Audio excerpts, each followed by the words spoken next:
This story takes us back to 1996. My name is Emily, and I'm from Springfield. At the time, I was around 14 or 15 years old. My family consisted of my parents, my 3 sisters, and me. We were a family of 6 and had just moved into a house in Springfield's Sector 11. The house had a strange layout. The ground floor was fully built, but the upper floor was still under construction with only brick walls and no roof, windows, or doors.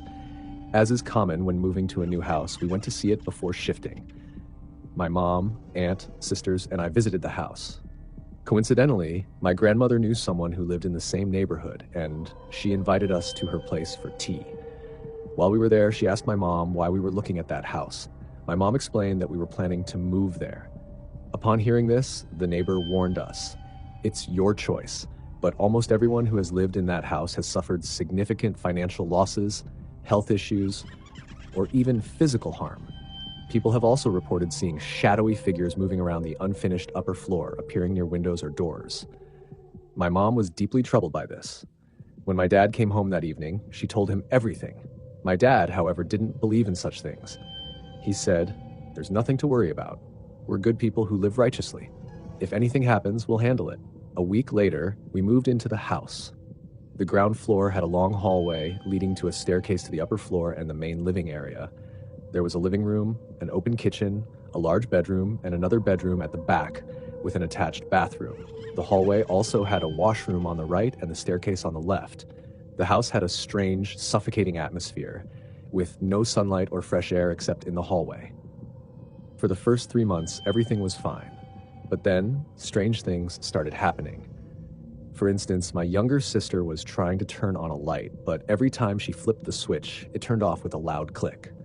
After a few attempts, the tube light burst, terrifying her.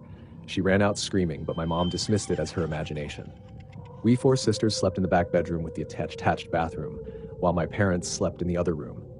One night, my dad went to use the washroom and stepped on water on the floor. It had a foul smell, and he thought maybe one of us had accidentally spilled something, but the smell lingered for days.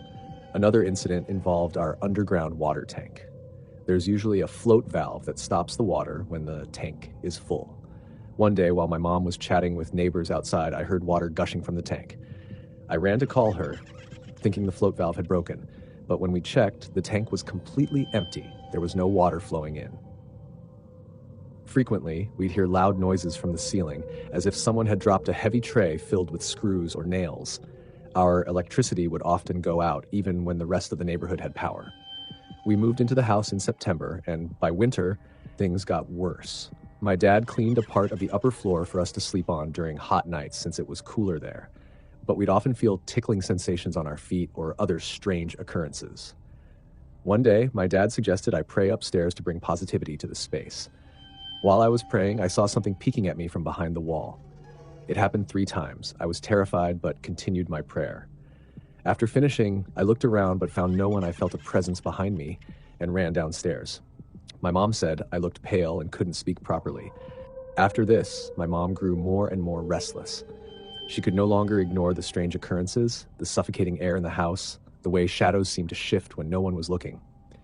She spoke to an elder in the neighborhood, someone known for their wisdom in these matters. The old woman listened carefully, nodding as my mom described everything.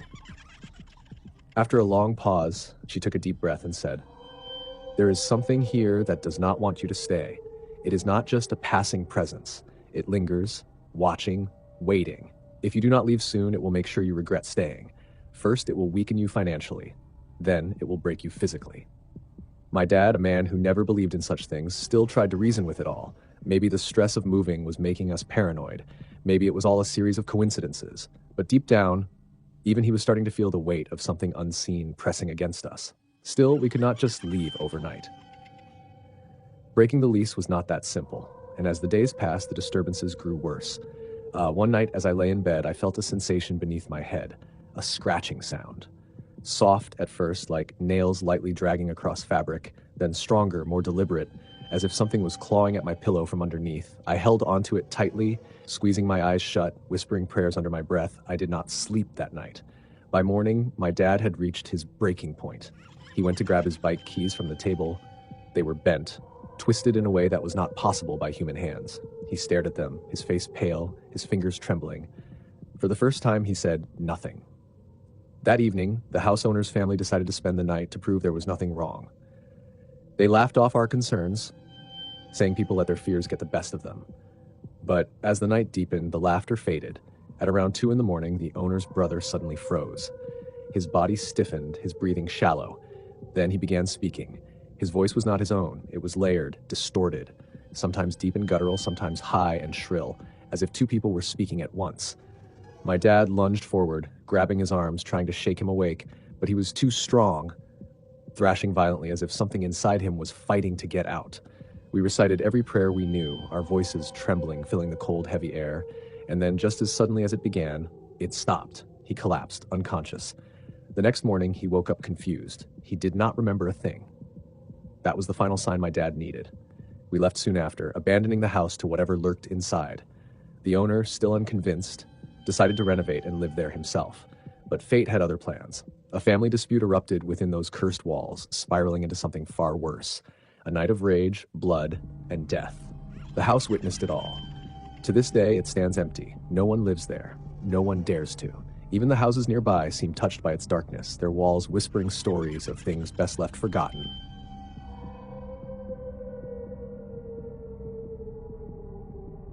My name is Alex, and I'm 26 years old. I live in Austin, Texas, and work as a graphic designer. My office hours are from 6 p.m. to 4 a.m. I have a deep love for perfumes and body sprays. I use them constantly. Whenever I walk past someone, they always ask me about the fragrance I'm wearing. My mom often told me not to use too much perfume, especially since I return home late at night. She warned me that wearing strong scents in certain areas, like near the old cemetery on my route home, wasn't a good idea. But I never paid much attention to her words. I kept using my perfumes just as I always had. One weekend, my office planned a trip to a farmhouse outside the city, where we were supposed to stay overnight. Before leaving, my mom casually told me to leave my perfumes behind, saying I wouldn't need them there. But I couldn't resist. I packed my favorites anyway. At the farmhouse, after an afternoon of swimming, I freshened up, changed into clean clothes, and generously sprayed my perfume. Later, we started playing football on an open field near the house. The game was going well until the ball rolled off toward the far edge of the field, near a cluster of trees. I ran to retrieve it. That's when I saw it, a black shadow, floating in the air. It was tall, vaguely shaped like a person, yet featureless. I froze for a moment, but forced myself to ignore it, telling myself it was just a trick of the light. I grabbed the ball and jogged back to the group. A few minutes later, the ball went out again, same spot. I hesitated but went to get it. This time, the shadow was still there. It hadn't moved, hadn't disappeared. It was just watching. A cold uneasiness crept up my spine. I grabbed the ball and walked back quickly, avoiding the urge to turn around.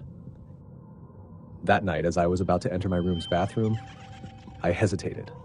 The memory of that shadow sent a nervous chill through me. I shook off the feeling, telling myself I was just overthinking. But when I pushed the bathroom door open, my breath caught in my throat. The shadow was inside. I stumbled back, my chest tightening with fear. It didn't move. It didn't need to. Just the sight of it sent a deep primal terror through me. I bolted out of the room and ran straight to my friend's door. He opened it, startled by my panicked state. I tried explaining what I saw, but my words tumbled over each other. He assured me it was nothing and offered his bathroom, but I couldn't bring myself to go back alone.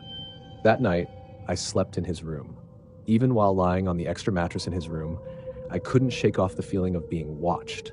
The air felt heavy, almost pressing down on my chest, making it hard to breathe. Every small creak of the wooden floor, every rustle of the curtains from the night breeze made my heart pound. I lay there, staring at the ceiling, trying to convince myself it was all in my head. But deep down, I knew something was wrong. The next morning, I woke up feeling wrong. My mouth burned. When I looked in the mirror, I was horrified. My mouth was covered in painful blisters. I hadn't eaten anything unusual, hadn't smoked, hadn't done anything different. As the day progressed, the pain worsened. My gums throbbed and a strange metallic taste filled my mouth. It was as if something had scorched the inside of my cheeks. Even my lips felt raw, as if they had been exposed to something harsh overnight. By the time I returned home to Austin, my condition had escalated. My throat became swollen, making it almost impossible to speak or eat. Even drinking water felt like swallowing fire. The pain spread down my neck, and my jaw felt stiff, as though it was being clenched shut by an unseen force. Every attempt to swallow sent sharp stabs of pain through my entire body. My family took me to several doctors, blood tests, scans, MRIs, everything came back normal, but I was far from okay. Over the next month, my health deteriorated rapidly. I couldn't eat solid food, my body grew weaker, and my weight plummeted from 165 pounds to around 80. My face became sunken, and my eyes lost their usual brightness. Even standing up for too long made me dizzy.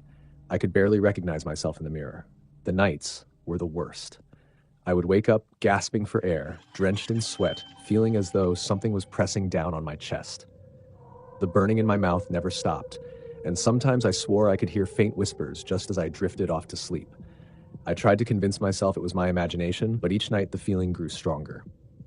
Then one evening, my mom asked me directly, "Did anything unusual happen during the trip?" For the first time, I told her everything: the shadow, the fear, the way I had felt since that night. She looked deeply concerned and decided to seek outside help. I was hesitant at first, but my sister insisted I go. She took me to a well-known spiritual healer in our town, someone who had helped people suffering from unexplainable afflictions before. As soon as I arrived at the place, an overwhelming sense of unease filled me. The moment I stepped inside, a sudden pressure gripped my chest, like something was squeezing the air out of me. Without warning, I started shaking. My body felt like it didn't belong to me anymore. A crushing force wrapped around my throat, making it hard to breathe. People around me tried to hold me steady, but I thrashed against them. I wasn't in control. I felt my legs buckle, and before I knew it, I tumbled down the stairs, hitting the cold floor hard. The impact sent a sharp pain through my ribs, and for a moment, everything around me blurred. Voices echoed in the distance, but they felt distant, as if I was sinking into a void. I could hear my sister calling my name, panic evident in her voice, but I couldn't respond. My body refused to move. I was rushed to the hospital, but once again, the doctors found nothing wrong with me. No medical explanation, no logical reasoning. They ran tests, checked for neurological issues, even monitored my breathing patterns, but everything came back normal. Yet, deep down, I knew something was terribly wrong. My body felt drained, as if something had siphoned my energy away, leaving me hollow. That night, as I lay in my hospital bed, I felt the same crushing weight return.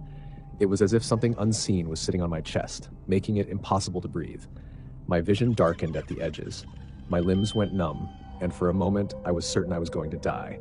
Then, just as suddenly as it had come, the pressure lifted. I gasped for air, my heart pounding violently in my chest.